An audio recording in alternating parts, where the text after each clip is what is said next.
Hey, yo, welcome to the QB School Show. Locked in, a little summer Monday. Fire it up, talk a little ball. 'Tis the season. Everybody's out there getting better, feeling good. You should know the drill. Let me know how I sound. Hit me with your favorite emoji. Make sure this thing is locked and loaded, ready to roll. Hate that analogy or saying, but we're going to roll with it at this point. Thanks for hanging. Do me a favor. If you are here and you are here early, I appreciate it. Hammer that like button, smash, do your thing, whatever it is. See if I can get there. There it is. Appreciate it. Get some good little summer ball action, little get better questions. My man Shane, Coach Grays, Z Taylor checking in from Philly. I don't know why. Well, it's because I saw Philly. I don't know what it was on. Every once in a while on Twitter, I will get like someone somehow reposts a TikTok thing on there. And there was one of somebody doing an impersonation of Denzel Washington saying the Fresh Prince of Bel-Air song. And it was special. If someone has that, send it to me again, because that thing was gold. Loud and clear. Appreciate it, Guillermo. Boom.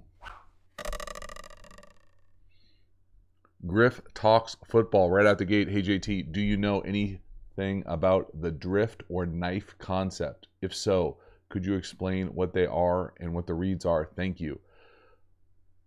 I've never heard the term drift. I've heard the term knife, but I don't think it's for the same thing that you think it is.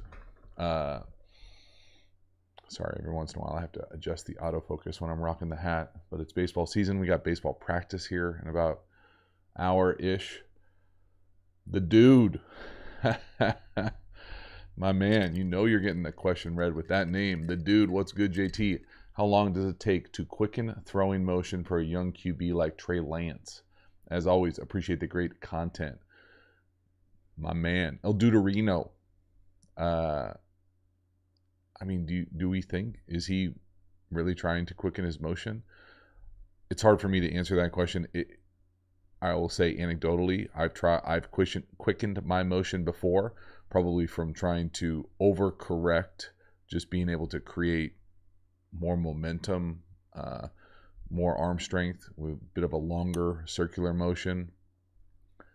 I think it really depends on the player. You know, I don't think that there are a whole lot of guys in the league that are really working to refine their throwing stroke. Now there are, before people freak out, overhaul. Let's call it overhaul our stroke to make it, significantly quicker. There's no that I can think of off the top of my head like Tebow type arc or drop of the ball, in what Trey Lance is doing. I think he throws it fine. And if I had to put a spectrum of where the things are that he's probably working on, that stroke or arm stroke to quicken it up would not be near the top of it. But if anyone was working on that, I think it takes a few months of significant intentional work. And it is not easy. I do not recommend it unless you can see significant potential change by being able to do it. But certainly refine the stroke, clean up the stroke, make it more consistent. Those types of things, more fluid, I think are things that can never stop and can always continue to refine and polish. Columbia checking in. Like it. Ooh. K. Brian Chung. Good question.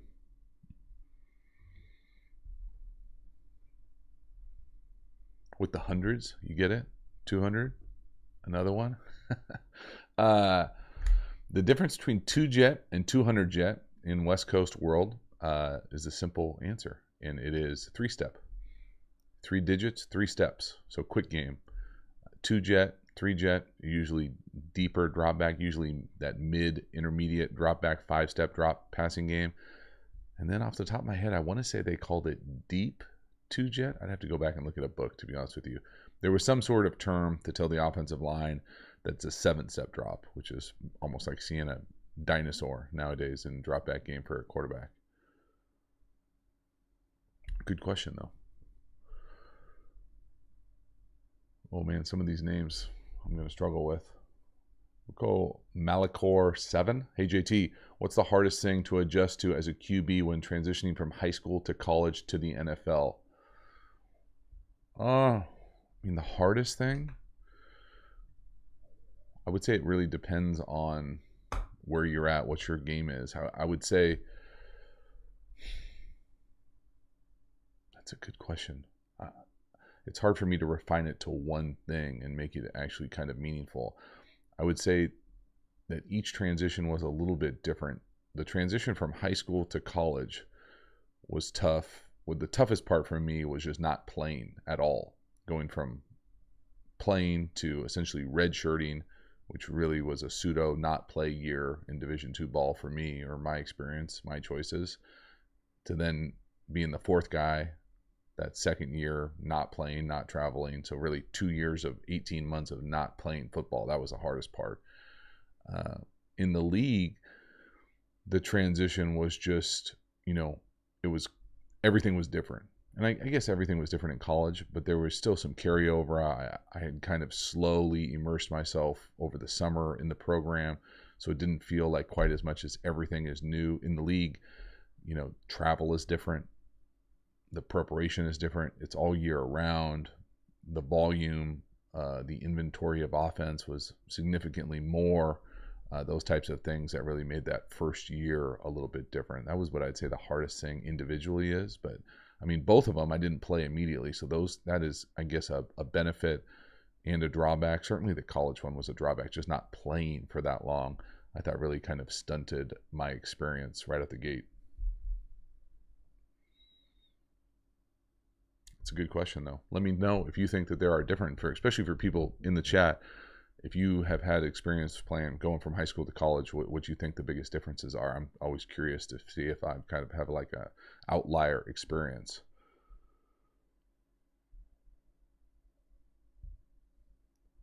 DJ, yeah, maybe DJ Yip. What's the best advice for a Juco quarterback trying to go Power 5? My first advice would be to not call it Juco. I don't know. Maybe that's just like a California thing that it's community college, but to me it's a weird term and not accurate of that sector. Beyond that, I think it depends on, like, I would first ask, why do you have to go Power 5? I would be always telling anyone who's aspiring to play at the next level to find the best situation for you. Don't be tethered to announcing it on some social media feed what your top 6 are, or your top whatever. What is the best fit for you? And that might be location, region of the country, financial situation, highest level of ball you can find, coach that you really have a great relationship with, all those things. But if you're really trying to play and make that big jump to a Power 5 and you're only going to play Power 5, I think you need to go to a community college that will allow you to pop. You have to have the opportunity to flourish and just pop off the film. That's the thing that I think is the hardest thing, especially at that sector, because there are so many people that are in it and want it and are hungry. And, so much of it is luck, depending on, how much do you really know about that community college, the scheme, the offense. Are you invested? Is that coaching staff running something that's going to allow you to flourish? Those types of things all kind of go hand in hand in being able to kind of, do they get people out? How quickly do they get people out? What's the track record? All those types of things. But for me, I would really, really challenge you and anybody to don't be tethered to Power 5, Division I. Think best situation for you. There's good ball everywhere. And if you're really, really aspire to play on Sundays, they will find you. If you are good, they will find you. The same way that you need to pop on community college film, same way that you need to pop in Division II, NAIA, D3, low-level FCS, lower-level FCS. So they will find you if you're good.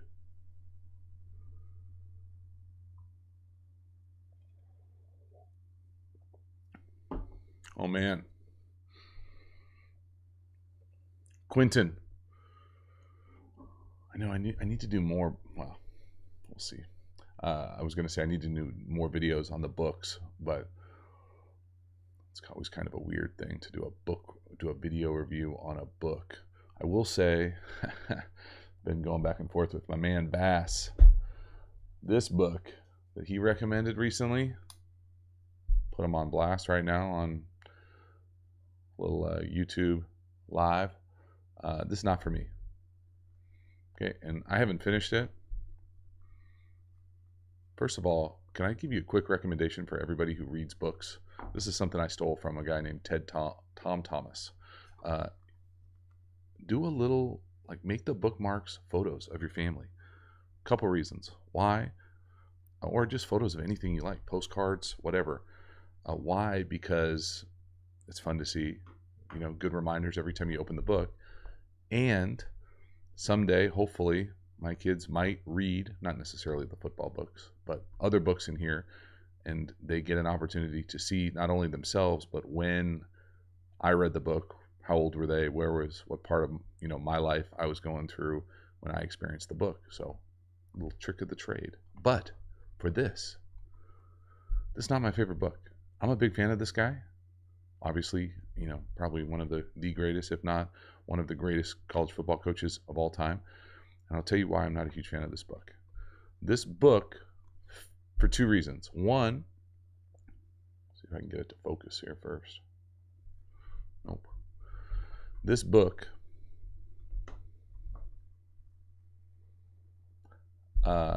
feels and is written by someone else. Like, this is a ghost-written book. Whatever. I'm sure many books are. Can't find out who wrote it. Oh, Brian Curtis. I'm sure Brian Curtis, great dude.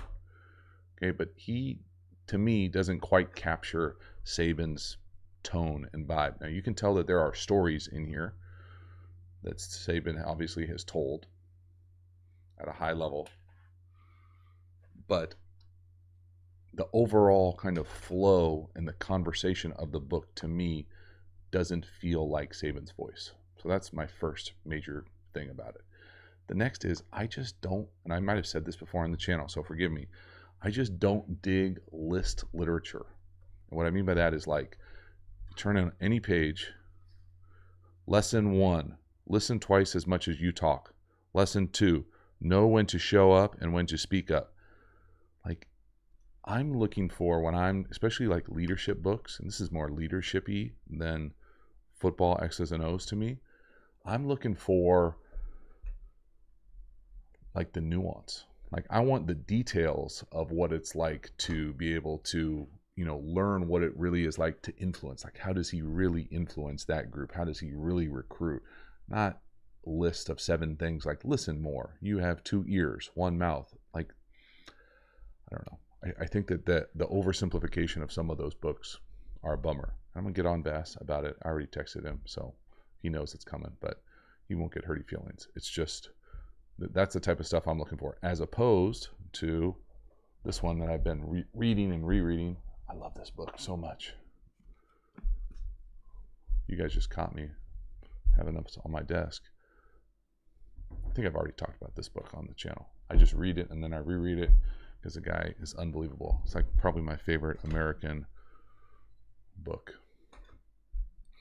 All right, what else we got? All right, Connor. Also, JT, I currently coach with Chris Williams, who was a tight end when you were back in the day. C-Dub. Of course I remember Chris. Tell him I said hello. He was a hell of a football player. Logan, I don't know, man. There's a lot of good trainers out there. What else we got here? All right. Hayden Shin. Oh, actually, yeah, Hayden Shin. Oh, man, you put in a whole paragraph. We got a 3-paragraph essay. Hey, JT, I'm currently up at a small D3 college in Tennessee. I just transferred here, and I've been working really hard to win the quarterback job this fall. Good luck. I've already established myself as the first guy and last guy out of the first 2 weeks I've been here. I'm a big fan of the channel for a long time. Appreciate it. I'm hoping you can give me some insight into how I can separate myself. Well, it sounds like you're already off to a good start. I would challenge you that, this is a long-term relationship. So yes, it helps to, I think the easy analogy is it's a lot easier to keep an A than to get an A at the end of the year. So you're starting off with an A, first in, last out, building those relationships. I'd be really intentional with how you treated everyone, not just the coaches, everyone in the building, everyone you associate with, strength coach, coaches for other programs, all those types of things, your teammates, trying to get them out there, build up that kind of collective learning together. So you obviously want to win the game. So this is kind of this could go off on a different subject, but this is to me of kind of like the evolution of a player in a high functioning program. First, they need, and you need, to want to play at a high level. There are some people that just want to be part of the team, and that's certainly all right, depending on what level you're at. You'll have a certain number of people like that, and it's important to have program people like that. But if you aspire to play at a higher level, you usually have an aspiration for some level of greatness. So it has to be important to you. You have to be willing to win the job. Then you need the opportunity, you need to perform well enough to win the job. Then, specifically for the quarterback position, you need to be able to elevate the people around you. So yes, you need to learn the plays, you need to know where to throw the ball, you need to be able to deliver the ball consistently, protect the ball, all those types of things. But then you need to not only win the job, you have to collectively elevate the group. And that starts with the offense, but then it bleeds over and soaks into the entire program, the entire team, special teams, defense, the coaching staff. They need to trust you, believe in you, so that you need to then make everybody better, and you need to be intentional with making everybody better. So you need to win the job and at the same time perform well enough to win the job, but lift everyone else around you up as well. So that's really the challenge, especially in a condensed time frame where you're new, you transferred in, you're in a summer competition, you're competing for the job, all those types of things. I would tell you to be really mindful about intentionally uplifting as many people as you possibly can, because people and coaches notice that. And those are little secret sauces to where I think you can separate yourself in competitions. If they are someone who people gravitate towards, you elevate the room, you elevate the huddle. Those types of things are really cool things. The other thing I would say is some of the best advice I ever got in college about being in a competition is never get out ass kissed. It's not the sexiest thing in the world, but make sure the coaches know you're there. Make sure you're asking really good questions, intentional questions about showing that you're learning, that you're processing, that you're curious. Maybe you get in and watch some early opponents to have some questions about scheme, how you term things, how you classify things, those types of things that you can get ahead of the curve, to just be intentional, to let them know that you care. You might think that you really care, but the coach might have no idea if you're new on campus, new to the room, etc. So be really intentional with separating yourself, elevating yourself, and creating those opportunities so the coach knows it and it's seared in their brain. They can see you doing it. Hey-o. There you go. Now you got the quarterback school community behind you, Hayden.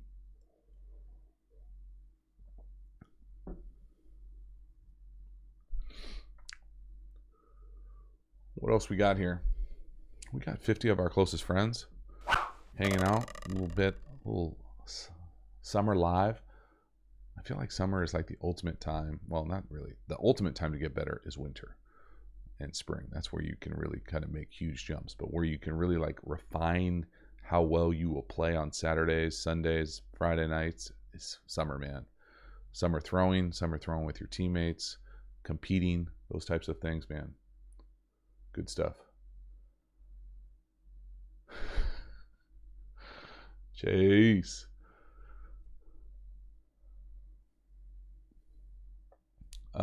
Abraham. Should quarterbacks avoid bench press? Took my son to a college visit and the quarterbacks coach said their quarterbacks don't bench at all. I mean, I've been around people that say similar things. I'm trying to think if there are. I'm sure there were a handful of quarterbacks in the league I was around that they all pressed.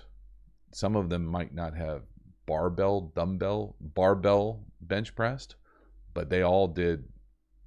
If they didn't do that, they did dumbbell bench press. And so I don't know why you wouldn't do that. At the same time, I will tell you that I was never trying to get 400. I was doing it to stay balanced, to stay strong, to try to prevent as much injury as possible. But I was never worried about, trying to keep up with the offensive line or, those types of things as far as what our press was. I wouldn't worry about it. I'll put it this way. I mean, I anticipate if my kids are into lifting weights that they will bench press. And that's not to say that they might not play another position too, but like, I don't see any sort of like significant red flags by saying quarterbacks don't bench press. Most quarterbacks are pretty strong. I know it's compared to other guys out there on the field, and I probably am on the far not strong side of the guys that I played with, but most of those guys are pretty massive, pretty strong, pretty cut up when they're at the highest level. So I think you're good. David F.A., what up? John, hello JT, just wondering, were you ever able to call your own plays in the NFL? No. No, I do not think it's an advantage. The reason I don't think it's an advantage is it's just a lot going on. Now, even guys that, like, let's say, for instance, let's just hypothetically talk Peyton Manning. Like, it's a while ago at this point. But when I think of, like, the Colts back in the day and even the Broncos, they were really a static team. 2x2, balanced, no motion. It's a lot harder to play quarterback where you imagine having to, like, change a personnel, call a shift, call a motion, call a different formation, get a run check, can it or kill it with something else. I mean, it's just a lot. I think back in the day when things might have been a bit simpler on both sides of the ball and a little more static, less movement pre-snap, it might have been a little bit easier. I certainly liked calling my own plays in, like, practice 2-minute situations, but I don't think anybody calls their own plays nowadays. I mean, there's just too much on the line. Those things are all predetermined well in advance. Silent Night, over under. Trey Lance starts week 6, Niners bye week. I think he starts soon. I don't even have to put an artificial week on it. I think he starts pretty quickly. Chase, I've been waiting since December for this badge color change. We were in the middle of White Russian season last time my badge changed. LOL. I would have to go looking to see when you sign up for the membership. Well, I want to say it's like 1 month, 2 months, 4 months, 6 months, a year, and then 2 years. And after 2 years, there's no more change. You are what you are. I don't know off the top of my head when the next change will be. But you can see that the OGs are purple, so we got to be getting close. I feel like it, I don't know. It's a good problem to have, though. I appreciate the support.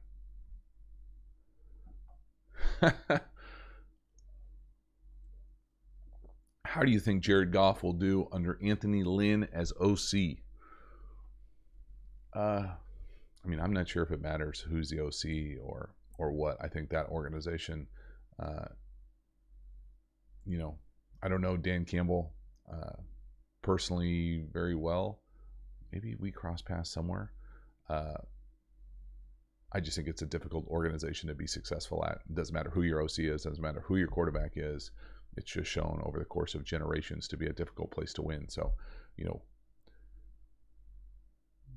do I think he'll do great? Probably not.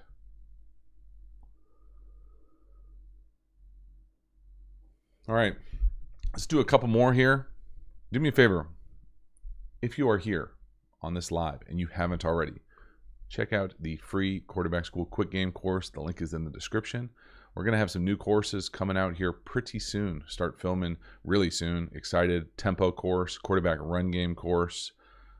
It's going to be good stuff. I'm fired up to dive into it. Just a kind of a heads up. The Quarterback School videos kind of go away in July. Really the only videos that I put out are the Patreon school videos.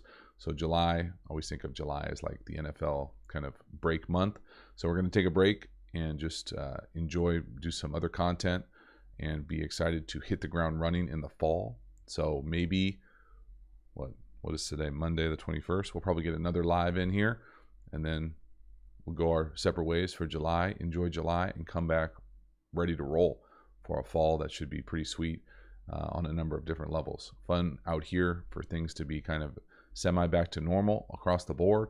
Hopefully things stay positive in that regard, and this football season goes off, and all those types of good things. So if you have a couple more questions, now is the time. Simon, any specific advantages of the shotgun over the pistol? Pistol seems to give the play design more options.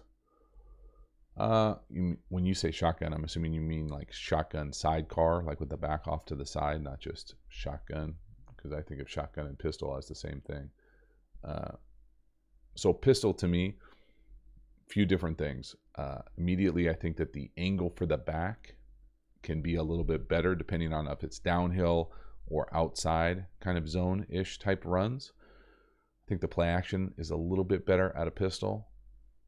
I think the sidecar stuff is a little bit better for some of the RPO stuff. Now, you can do some RPO stuff with the pistol.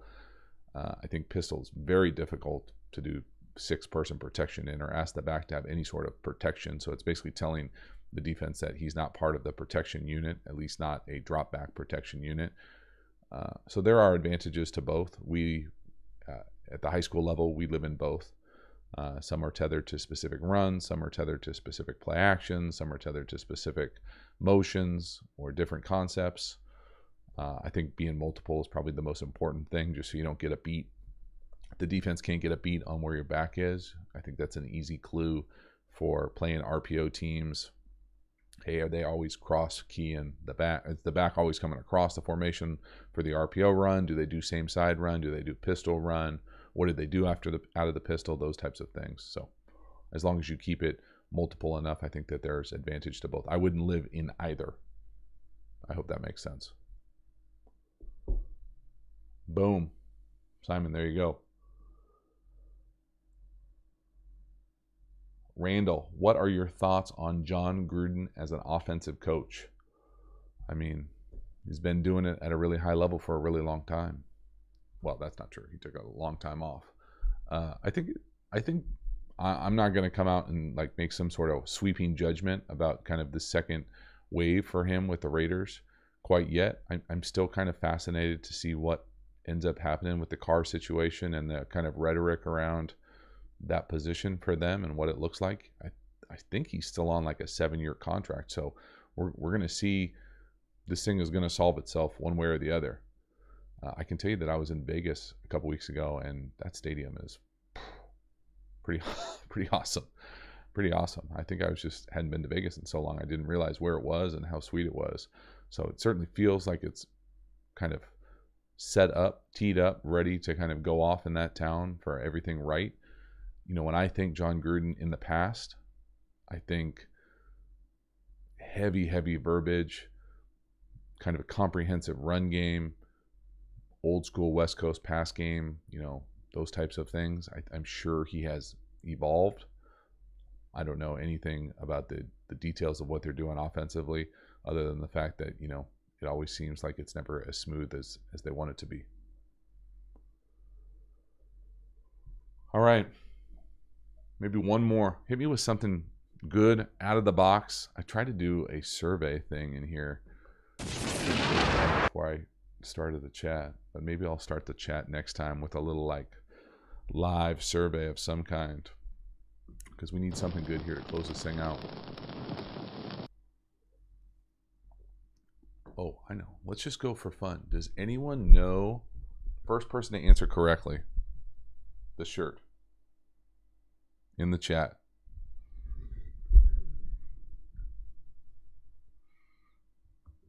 It's tethered to this, but not really. AF1. I think I have a full thing on the arm strength question. Someone actually was blasting me on it recently. John, my man, here it is. Final question, right on cue. Hello, JT. What do you think is more difficult for a quarterback to break? Aaron Rodgers, 400 plus passes without an INT, or 25 straight completions, Rivers? Definitely the 400. 100%. Not 99.9%. The completions thing is cool. I think the game is a little bit different nowadays with all the horizontal screens. Not that he did a lot for that game. I think I did a video on those 25 completions, to be honest with you. But I mean, Aaron Rodgers, how he's able to protect the ball and be so dynamic in the passing game. Like, it's one thing to see like the Trey Lance, no interceptions in a season, with what they were asking him to do, with where he was development-wise and what that program was at North Dakota State when he was a freshman. Like, that's one thing. But the NFL, 400 passes, like not a tip ball, not something bad happening, not a wide receiver falling down, like that accurate for that long, it's mind-boggling. And I mean, he's obviously been doing that for a really long time, but that was for me. There you go. We had some people know right out the gate. My man Nick, the dude. Appreciate it. Excellent, fellas. All right. That was it. That's a wrap. We got one more here, and then we're into the July break. Again, as always, I appreciate the support. I really do. If you have ideas for videos here, I'm actually looking for ideas. This would be a good kind of closing point here. Looking for ideas. Put them on the comments or come at me at Twitter, or put them on the comments for the most recent video of questions you have that you think would be good videos. So I'm looking to not break down film. I want to answer good questions that could be their own videos here to close out the month of July. And that's it. So I appreciate the support as always. Thank you again. Have a good one, and I will see you on the other side.